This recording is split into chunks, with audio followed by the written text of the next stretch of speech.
Visible, invisible. Mon ambition est juste vous donner peut-être quelques grains à moudre pour la suite, en vous montrant effectivement des images. Visible, invisible. Alors, vous avez vu, on peut faire tous les paradoxes, toutes les dialectiques avec ces deux mots, et on ne va pas s'en priver.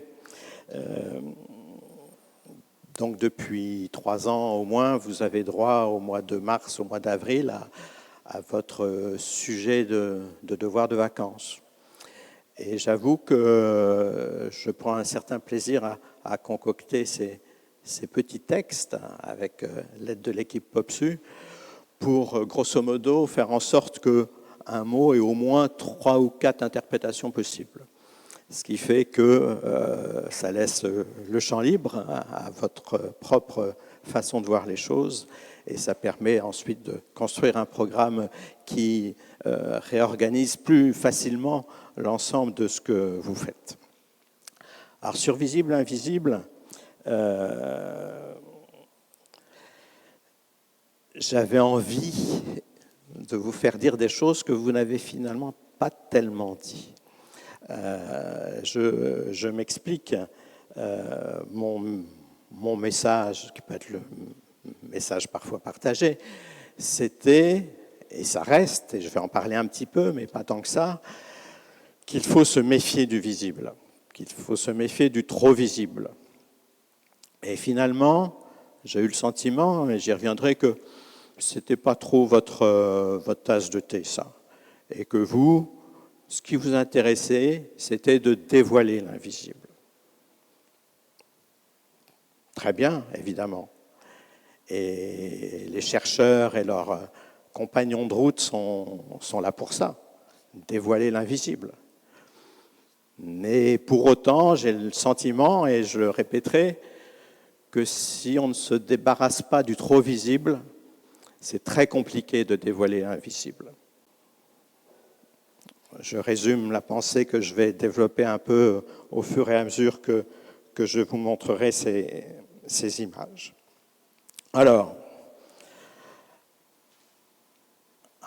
ça c'est à droite, c'est le texte que je vous avais voyez, censuré par décision improbable. Pourquoi parle-t-on tant de visible, et pourquoi jour après jour images en particulier deviennent omnipotentes finalement. Le règne de l'image, partout, de plus en plus. On parlait de l'esthétisation du monde, donc tout est image, et tout est de plus en plus image. Fabrication de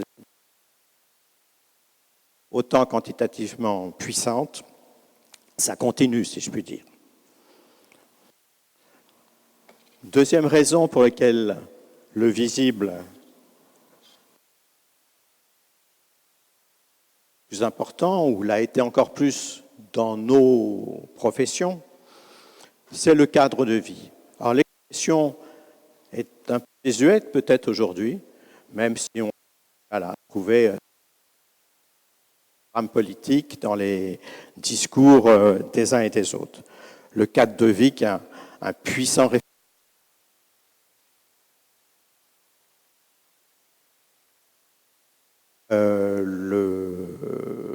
L'environnement, le paysage, voilà, tout ce qui nous entoure, tout ce qui est évidemment vu. Le troisième, et peut-être aujourd'hui en termes d'action, le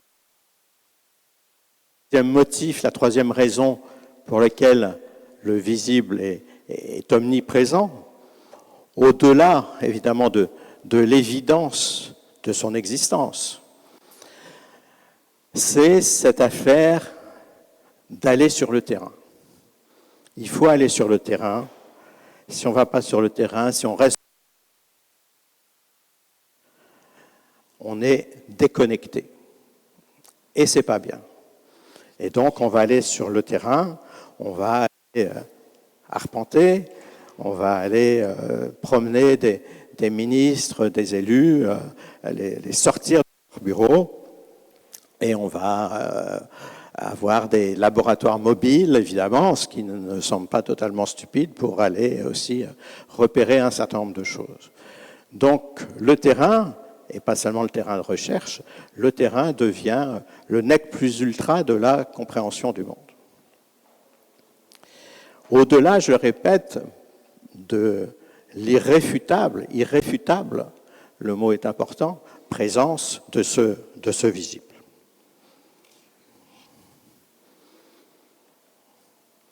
Et donc, l'injure suprême aujourd'hui, c'est « vous êtes hors sol ». Injure adressée à des chercheurs, qu'on peut adresser à peu près tout le monde. Vous êtes hors sol.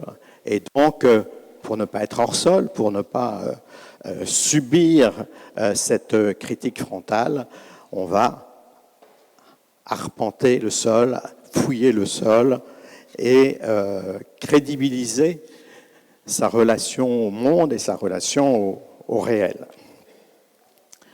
Le mot authentique est important. C'est en allant sur le terrain qu'on va rencontrer l'authentique, qu'on va rencontrer les fameux vrais gens, les vrais gens de la vie ordinaire.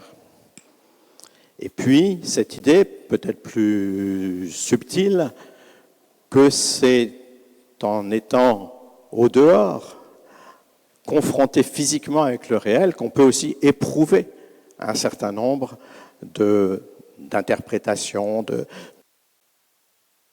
serait pas physiquement tangible autrement.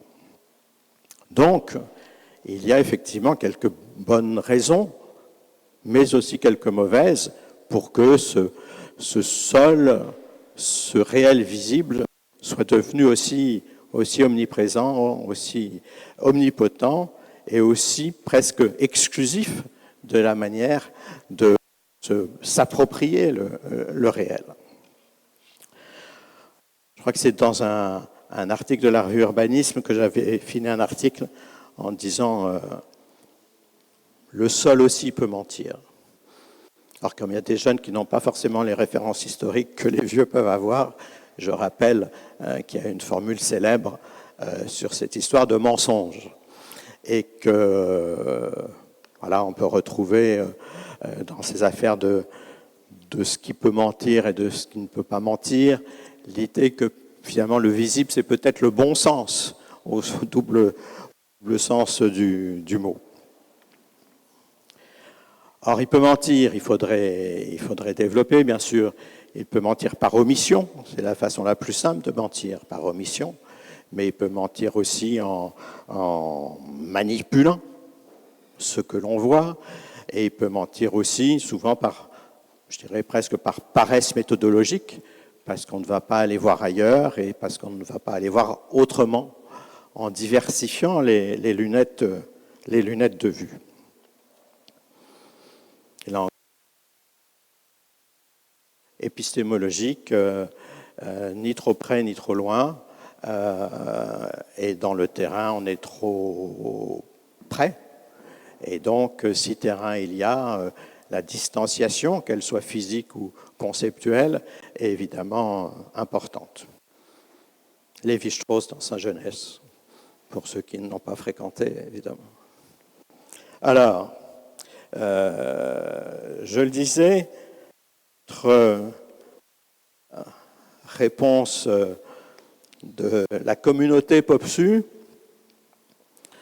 je n'ai pas eu le sentiment finalement qu'elle s'intéressait tellement à cette affaire du trop visible, même s'il y a eu quelques réponses ici et là sur le sujet, que vous compreniez bien qu'il y a problème, mais là encore que votre boulot d'explorateur, d'investigateur, de chercheur ou chercheuse, c'était de vous occuper de l'invisible qu'il y a à visibiliser. Et je ne peux pas vous en vouloir, si je puis dire, et je vais parler de ça aussi, puisque mon rapport est un rapport introductif, même s'il ne s'agit pas de synthétiser tout ce qui va se passer, mais au moins de donner des billes pour approfondir ce sur quoi nous pourrons travailler ensuite. Et donc, je le répète,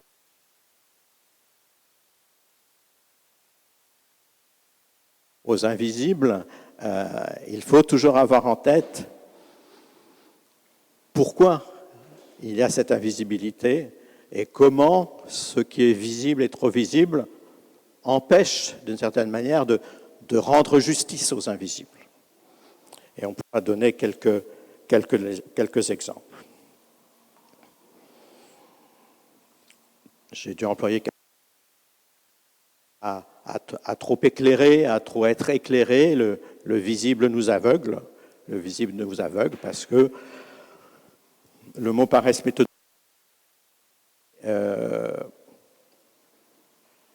vous aurez droit au lampadaire.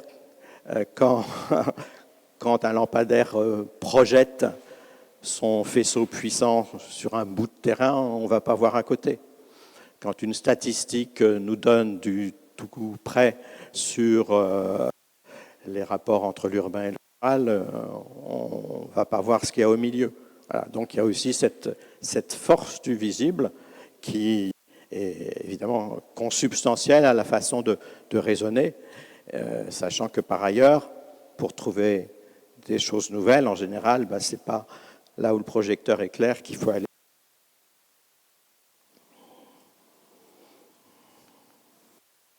Alors, invisibilité des individus, invisibilité des territoires. Les deux nous intéressent. Du côté des individus, on en reparlera encore ensuite, y compris à travers cette exposition.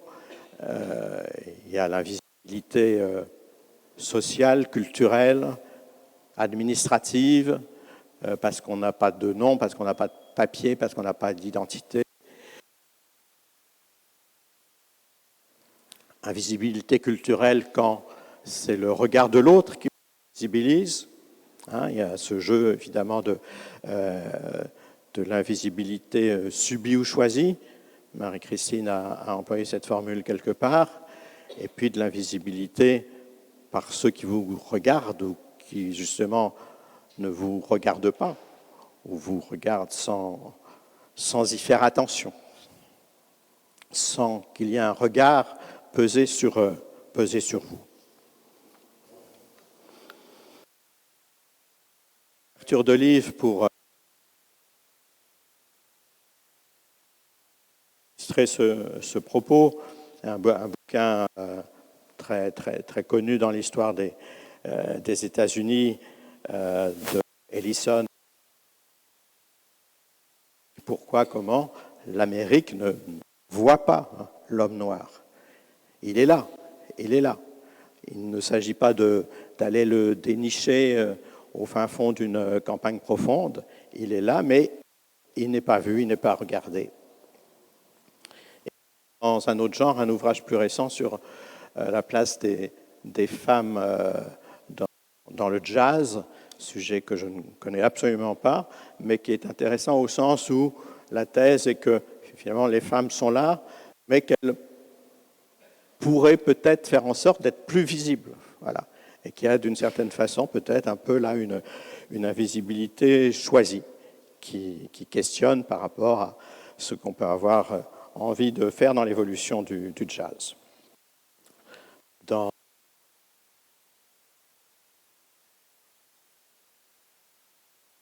2019, il y a eu aussi un film, Les Invisibles, qui reprenait un ouvrage paru quelques années auparavant sur la question des femmes dans la rue et des assistantes sociales.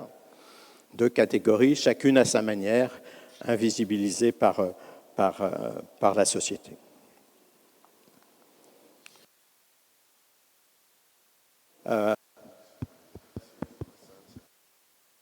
Et tout à fait intéressant et important de Pierre Rosanvallon. En 2014, il crée cette collection, le Parlement des Invisibles, avec un projet qui est à la fois de l'édition, mais qui est aussi sur Internet, qui est un projet collectif. Ce n'est pas juste un projet d'auteur, pour raconter la vie raconter la vie ordinaire des gens ordinaires. 2014, quelques années avant les Gilets jaunes, donc c'est intéressant de voir là qu'il y a quand même toute une filière intellectuelle qui se préoccupe de ces invisibles, qui se préoccupe de les mettre, de les donner à voir, de les éclairer et de leur donner la parole. Gilets jaunes, initiative artistique canadienne, les Gilets jaunes, on prend un gilet jaune pour se rendre visible, bien sûr, et on se met sur les ronds-points parce que c'est là où il y a des gens qui passent. Question de la visibilité dans les mouvements sociaux.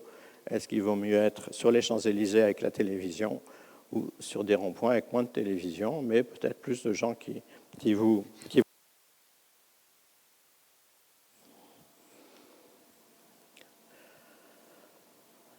Quand il y a...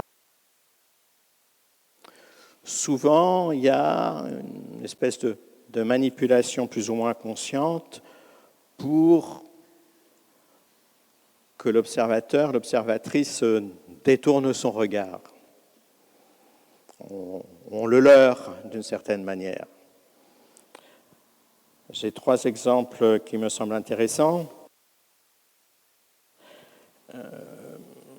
Les femmes seules avec enfants, invisibilisées par les statistiques, invisibilisées par le modèle familial, qui est minoritaire maintenant, mais qui reste extrêmement prégnant. Une enquête d'une sociologue qui s'appelle Fanny Hughes sur les modes de vie populaires dans les zones rurales, mode de vie qu'elle considère comme invisibilisé par la survalorisation donnée aux néo-ruraux. Vraiment, quand on s'occupe de la campagne, on va surtout parler des néo-ruraux, on va surtout travailler sur les néo-ruraux, mais on va oublier qu'il y a plein d'autres gens qui habitent dans ces campagnes, et ce qu'elle appelle les modestes économes, et qui savent s'organiser dans des débrouilles rurales. Voilà. Le projecteur est mis sur les néo-ruraux. On oublie qu'il y a d'autres gens tout aussi intéressants et avec des modes de vie tout aussi légitimes à être compris et mis en débat et valorisés. Et puis, il y a les fameux travailleurs mobiles de Magali Talandier et Manon Loisel. Ils nous disent que l'économie métropolitaine, c'est peut-être 40% de travailleurs mobiles. Ils ne sont pas dans les statistiques, parce que les enquêtes mobilité s'intéressent au déplacement domicile-travail, donc ils ne sont pas là-dedans. Ils ne sont pas dans les statistiques des entreprises, parce qu'il y a des sous-traitances en cascade. Et puis, ils ne sont pas dans les statistiques, parce que quand on parle des métropoles, on compte soigneusement le pourcentage des emplois métropolitains supérieurs, et on ne s'occupe pas du reste. Voilà, ces 3 exemples que je trouve intéressants parce qu'ils mettent bien en évidence ce jeu dialectique entre les visibles, trop visibles, Daniel Bert nous parlera des trop visibles, et puis les invisibles qui sont donc intrinsèquement liés à ceux qui sont visibles. C'est pour ça aussi que je parle des 2 choses. Les visibles trop visibles, la visibilité trop puissante qui empêche de donner accès et compréhension et de donner à voir ce qui est invisible. Alors, c'était pour Brigitte Bariol que j'avais mis cette diapo, mais Karine lui transférera parce qu'elle aime bien les lampadaires. Voilà, donc l'histoire du lampadaire, l'ivrogne qui cherche ses clés de voiture qu'il a perdues et il les cherche sous le lampadaire parce que c'est là où c'est éclairé. Grosso modo, on fait tous un peu ça. Parce que quand c'est pas éclairé, qu'est-ce que c'est compliqué. Et évidemment, l'essentiel reste dans l'ombre. Donc, le processus d'invisibilisation, c'est plein de choses. Hein, c'est de la méthode scientifique pas assez rigoureuse, ou c'est simplement un manque de moyens d'investigation, c'est de la manipulation, c'est un manque de perspective, c'est l'organisation des données, etc., etc., etc. Ensuite, il y a l'invisibilité des territoires.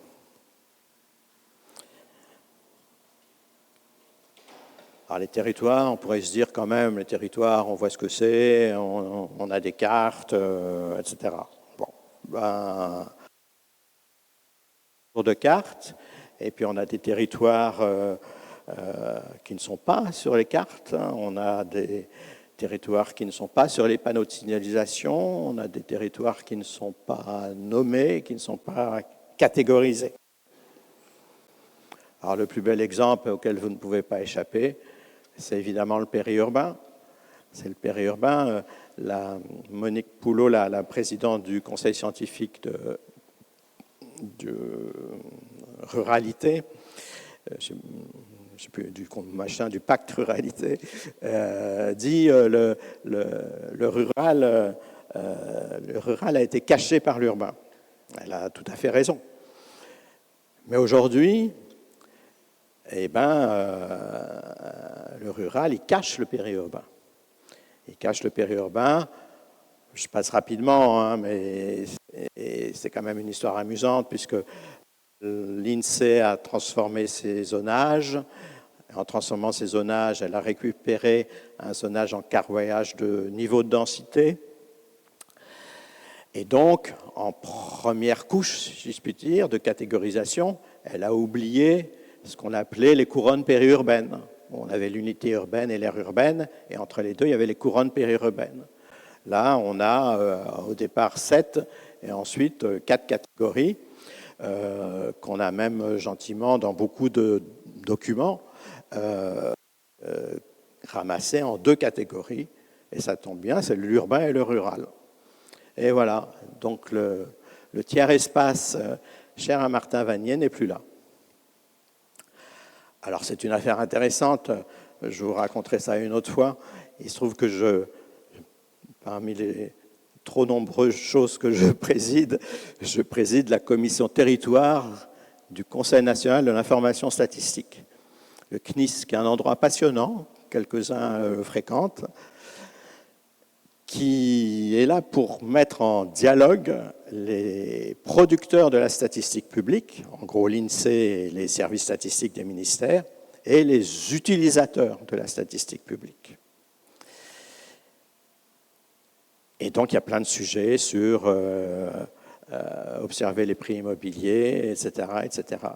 Et quand je suis arrivé dans cette noble instance, bon, l'INSEE, c'est pas trop des rigolos, mais ils sont sympas et prêts au dialogue. Mais voilà, il ne faut pas les chatouiller sur une sorte de rigueur justifiée de leur méthodologie, de leurs enquêtes, de l'intérêt national de ce qu'ils font, etc. Et là, c'est intéressant parce que je ne sais toujours pas s'ils sont faussement naïfs ou complètement complices. En gros, l'Association des maires ruraux de France a dit, il y a quelques années, quand il y avait cette discussion sur le contrat rural, ça ne va pas. Le rural, dans les catégories de l'INSEE, c'est le négatif de l'urbain, c'est ce qui reste une fois qu'on a décompté l'urbain. Ça ne va pas, il faut qu'on soit une catégorie à part entière avec nos propres spécificités, ce qui est tout à fait recommandable et légitime. Et donc le carroyage INSEE est arrivé au bon moment pour que l'on puisse dire désormais qu'en France, il y a 33% de ruraux. J'espère qu'on pourra compter, voir si on a un échantillon représentatif ici, ce qui est à la fois vrai mais plutôt faux, dès lors qu'effectivement, on met dans les ruraux et dans toute la représentation attachée à l'idée de rural, on met dans ruraux une majorité de périurbains. je passe, mais voilà, je trouve très intéressant cette affaire. Alors j'ai dit que c'était un hold-up, j'ai écrit que c'était un hold-up statistique et aussi un hold-up sémantique. On pourra en reparler pour d'autres mots dans la controverse, parce que finalement, le rural éclipse le périurbain. Là encore, par rapport à des représentations très ancrées, qu'on voit assez facilement d'ailleurs dans les discours sur le rural. Quand on parle du rural, on parle effectivement des communes très peu denses pour l'essentiel. Je ferme cette longue parenthèse, mais qui me semblait intéressante pour montrer en quoi aussi cette question des statistiques mises à disposition est importante, mais difficile à faire évoluer. Les statistiques, ça fait partie des outils qui sont des investissements de forme, c'est-à-dire qui formatent la réalité, mais sur la longue durée, parce qu'effectivement, on ne peut pas changer tout le temps ce genre d'enquête.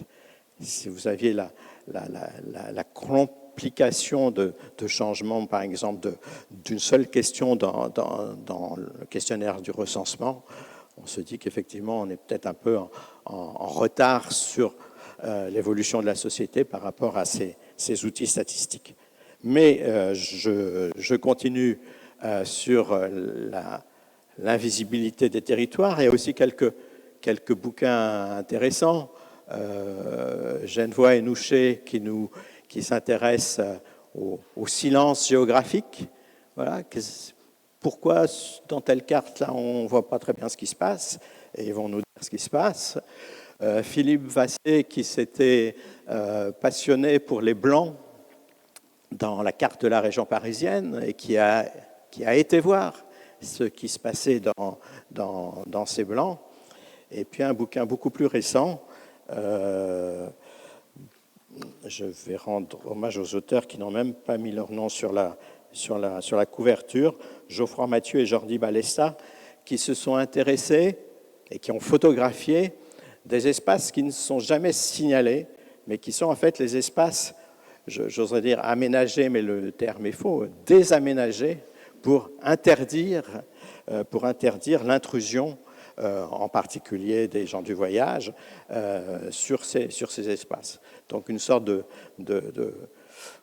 carte en négatif, et donc qui implique là que la photo vienne à la rescousse de la compréhension d'un territoire plus global. Et puis il y a d'autres manières. Alors on architectes là qui découvrent plein de choses avec le lidar et qui nous refont l'histoire du monde depuis quelques millénaires. On a d'autres façons, mais y compris littéraire, de comprendre le fonctionnement des territoires. Les cartes, souvent, trop souvent, elles s'intéressent à l'anatomie finalement. La physiologie, le fonctionnement, eh ben, il passe un peu à l'as. Il passe un peu à l'as parce que c'est plus compliqué à dénicher, c'est plus compliqué à comprendre comment une ville comme Kinshasa fonctionne. Il faut se lever tôt. Et c'est finalement un peu la même chose pour les autres villes. Bruno Latour, d'une autre façon, s'était intéressé à un peu ce qui a été sous les pavés finalement. Tout ayant côtoyé trop d'ingénieurs, il avait compris que la ville ne fonctionnait pas toute seule et qu'il y avait plein de tuyaux en particulier qui permettaient de faire fonctionner la ville. Donc ça aussi, c'est du peu visible, de l'invisible, c'est les équipements qu'on met à l'extérieur, c'est tout ce qui n'est pas beau finalement, et donc on va un peu rejeter. Et puis, on a beaucoup d'idées, ce qui était important dans le fonctionnement des territoires qui nous intéressaient, dans les dynamiques territoriales, c'était les interdépendances, les interactions, les relations. Et certes, mais on le sait, quand on tente d'approcher ces interactions, elles sont extrêmement compliquées à donner à voir, elles sont compliquées à documenter, et pour autant, il faut tenter cet exercice. Alors, vous comprenez que dans les villes invisibles de Calvino, la ville que je préfère, c'est Ercilia, parce que les habitants d'Ercilia, ils ont compris que c'était important, les interdépendances, et donc ils mettent des fils entre les maisons, entre les bâtiments, pour rendre visibles ces interdépendances, ces interactions. Et des fils de plus ou moins blanches, plus ou moins noires, pour expliquer, pour qualifier. Voilà, Popsus est peut-être un peu Ercilia, concrétisé dans les démarches méthodologiques diverses. Alors, petit rappel bordelais, parce qu'il y a une équipe bordelaise extrêmement nombreuse qui est là. Et donc, à Bordeaux, on avait tenté, avec un atlas de l'espace métropolitain de Bordeaux, je crois que François y avait pas mal travaillé, je vais presque dire de longues années, parce que les flux, on n'a pas les stats. On n'a pas les stats, on n'a pas les chiffres, première difficulté. Et puis deuxième difficulté, c'est très compliqué à représenter les flux parce qu'il y en a trop. Donc en général, il faut essayer de les regrouper parce que, par exemple, à Paris, il faut supprimer Paris, sinon il y aurait trop de flux vers Paris, etc., etc. Et quand on simplifie, les gens ils ne comprennent plus, ils ne savent pas trop comment lire les choses. Je m'étais fait engueuler par Alain Rousset, président de région éternel, parce qu'on avait montré dans une carte que Toulouse avait comme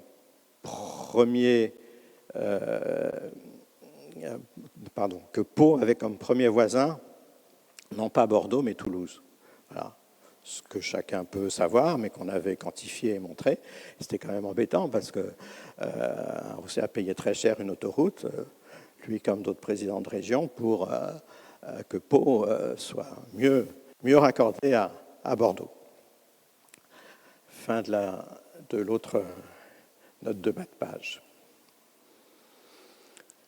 Donc après tout ça, comme le temps passe, d'une certaine manière, moi j'aurais tendance à rendre un peu les armes et à dire, oui, c'est invisible, peut-être qu'il faut jouer le jeu du visible. Il faut pactiser avec l'ennemi et se dire que la société est faite de telle sorte qu'il y a intérêt à prendre les outils, si je puis dire, de l'adversaire, de ceux qui visibilisent trop, pour se mettre dans la culture, finalement, de l'échange et de l'accès au savoir.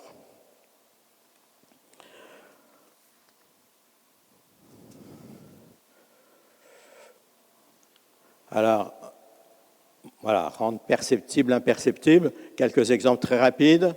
Photographier l'invisible ou plutôt l'invisibilité. C'est un photographe de Bordeaux qui s'appelle Ken et qui a fait un superbe recueil de gens de la rue, comme on dit, à Bordeaux et en Gironde. D'autres essais photographiques, un bouquin qui a fait date, là encore, sur la lutte des Noirs aux États-Unis dans les années 60. Mes yeux ont vu. Qui, comme beaucoup, peine à parler de la mobilité, finalement, à expliquer que la mobilité, ce n'est pas que les transports, à parler du mouvement, a fait appel à un collectif de photographes qui s'appelle Tendance Floue, avec l'aide de Nicolas Mathieu. Nicolas Mathieu, vous savez, c'est l'écrivain qui sait qu'il y a des territoires où on compte les distances en litres d'essence. Et puis, une photographe que Lionel et moi aimons bien, Hortense Sachet, qui a travaillé sur les jardins dans le pavillonnaire, peut-être toulousain d'ailleurs, et qui a travaillé aussi sur les métiers de la logistique, sur les métiers du mouvement. Voilà. Des invisibles parmi d'autres.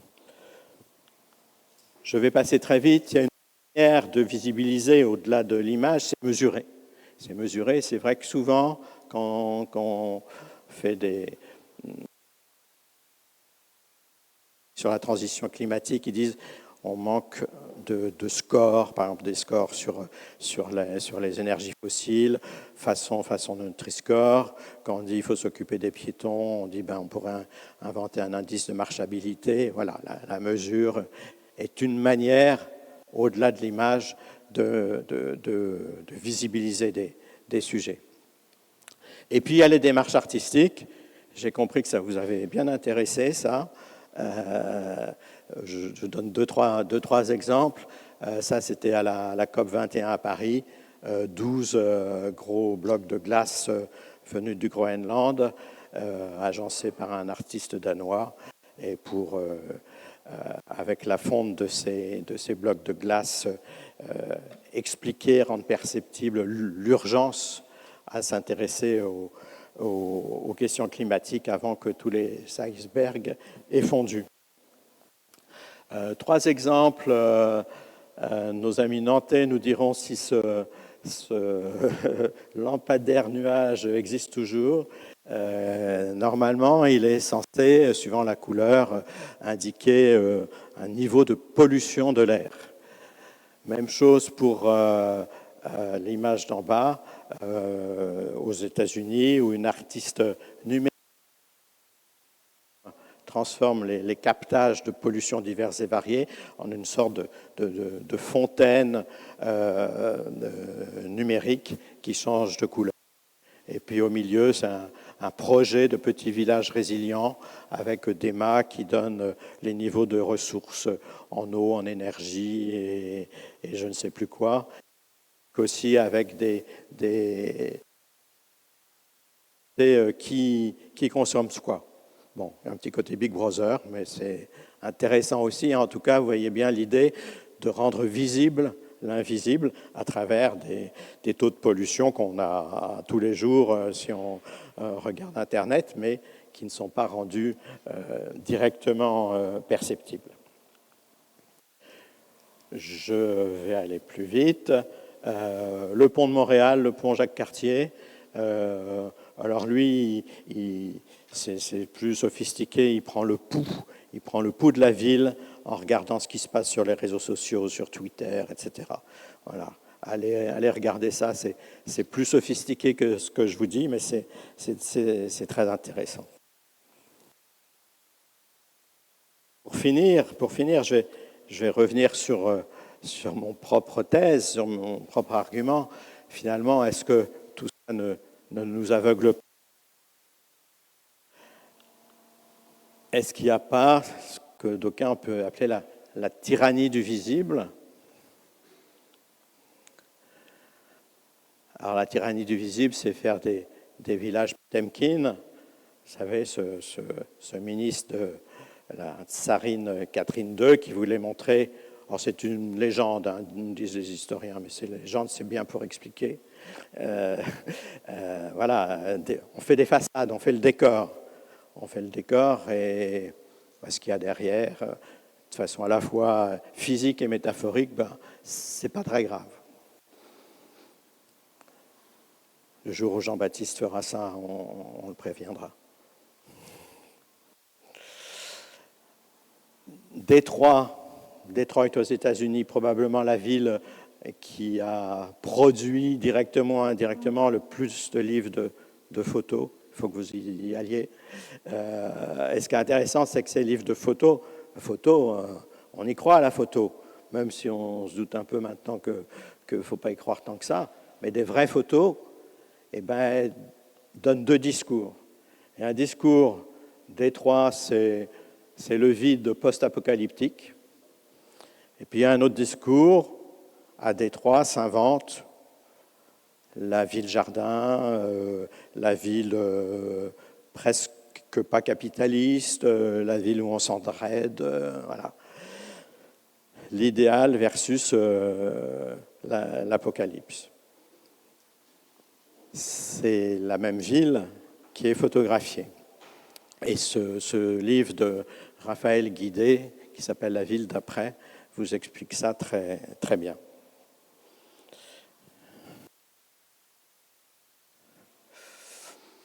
Comme on est entre nous, cette diapositive ou ce propos est spécifiquement pour Jean-Baptiste, que je réveille brutalement.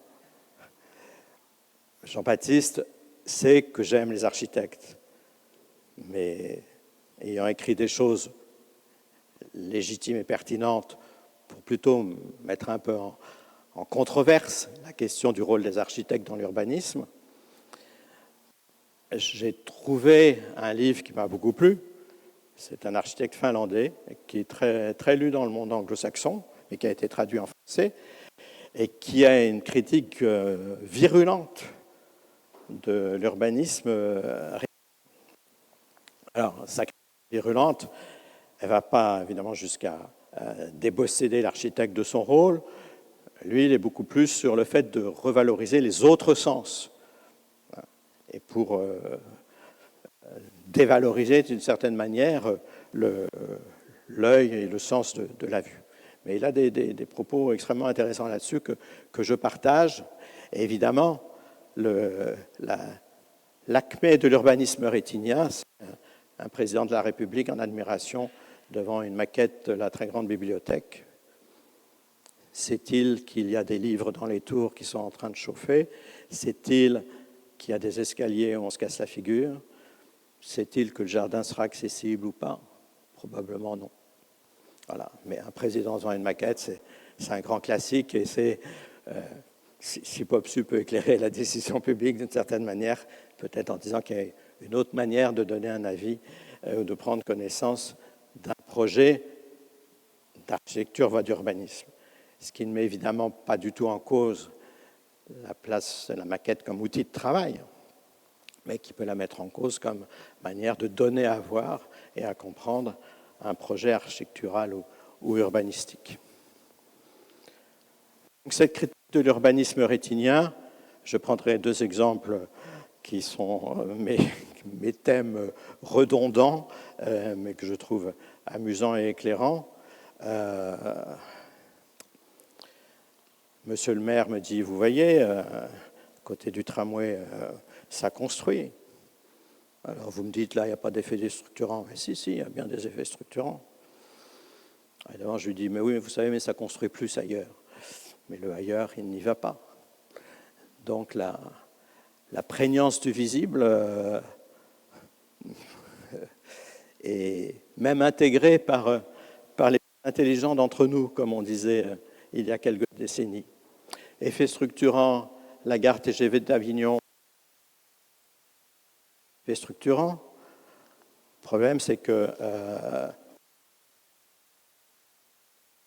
25 ans après la première inauguration de la gare TGV Avignon, donc 25 ans pour des effets structurants, c'est peut-être plus tout à fait le même dispositif de fabrication de la ville. Et puis, pour vous, moi, c'est quand même sérieux.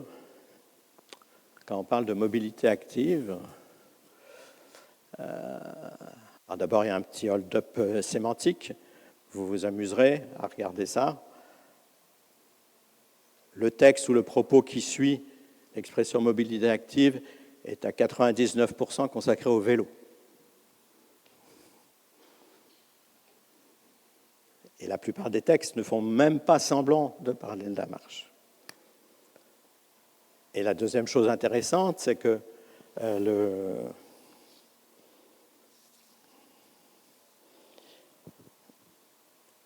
le piéton, je ne vais pas dire que c'est comme les femmes ou les noirs, ce serait politiquement et socialement abusif. Mais comment expliquer ce désintérêt complet à l'égard du piéton, alors qu'il est partout, sinon que justement son ombre et sa trivialité en font un objet sans intérêt. Alors que le cycliste, héros des temps modernes, militant, combien d'élus m'ont dit « Ah oui, mais s'il y avait une association de piétons, ben, on s'en occuperait des piétons. » Ok, mais bon, On n'est pas forcé non plus d'avoir des médiations pour s'occuper de quelque chose si on est un homme politique responsable. Toujours est-il qu'il y a un vrai sujet où, pour le coup, il y a une sorte de visibilité. La masse, c'est invisible. L'individu, et Dieu sait si... Bon, j'y vais carrément. Hein, Dieu sait si les cyclistes sont individualistes. Et ben lui, on le connaît et on le reconnaît. Donc j'ai une proposition pour que le piéton soit rendu visible, c'est de réinventer cette machine à recueillir les piétons pour qu'ils ne soient pas bousculés par les voitures. Un ramasse-piétons, celui-là n'a pas existé, mais il y a eu des prototypes. Voilà, pour vous mélanger un peu les neurones dans les prochaines séances. Puis moi, je vais redevenir comme l'artiste que vous connaissez peut-être, chinois, qui s'appelle Bolin, et qui fait des photos en se fondant dans le paysage. La première photo était du même type. Et Bolin, on l'appelle l'homme invisible.